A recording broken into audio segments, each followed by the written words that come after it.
En fait, je pense que le besoin insatisfait de relation à la nature qu'on voit chez une grande partie au sein d'études et chez une grande partie de concitoyens, euh, moi, il m'interroge quelque part peut-être moins sur une question géographique que sur une question temporelle. Je pense que finalement, le sujet qui sous-tend ça, c'est clairement le sujet du rapport au temps.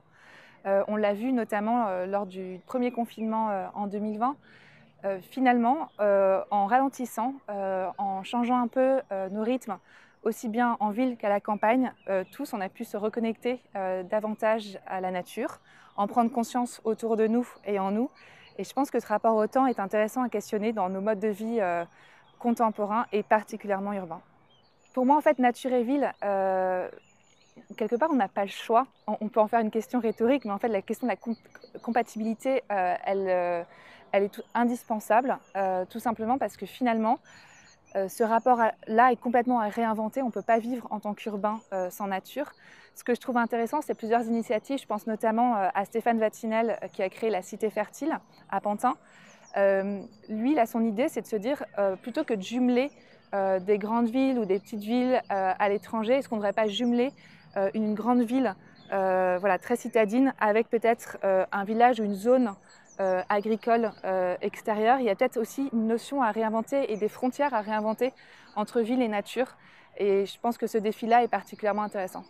Reconnecter les gens à la nature, globalement, pour moi, ça peut passer par plusieurs choses. En tant qu'urbain, déjà avoir conscience qu'en fait, la nature a construit la ville. C'est notamment, au tout début, les villes étaient tout simplement des sortes de greniers à blé. Ensuite, on a vraiment vu une géographie de la ville complètement évoluer. Au moment où on a pris conscience de la photosynthèse, c'est là que sont apparus les grands parcs. Je pense à Central Park à New York, je pense au Bois de Boulogne à Paris.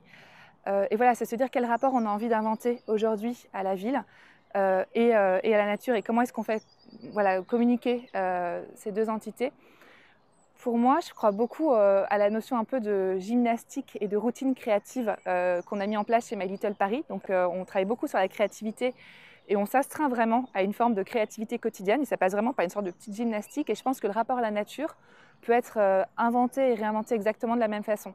Se contraindre à prendre soin, alors peut-être d'une jardinière sur son balcon ou d'un petit bout de, ne serait-ce qu'une petite cabane à oiseaux qu'on suspend à sa fenêtre, c'est déjà tout simplement prendre conscience de la nature qui nous environne chaque matin et créer ce lien-là.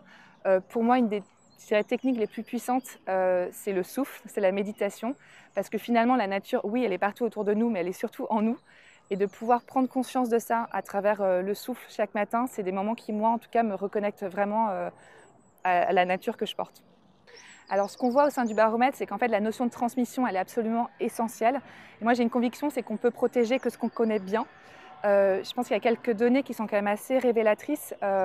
On voit par exemple qu'aux États-Unis, la génération des 15-25 ans peut citer très facilement 1000 logos de marques. En revanche, ne peut pas citer plus de 10 espèces endémiques de sa région ou quoi, que ce soit végétale ou animale.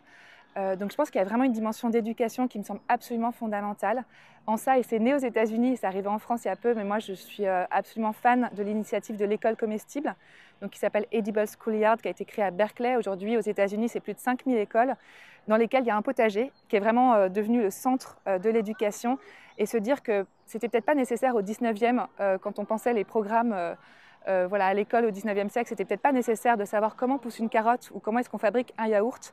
Je pense qu'aujourd'hui, plus que jamais, vraiment enseigner ça à l'école, ça me paraît absolument indispensable.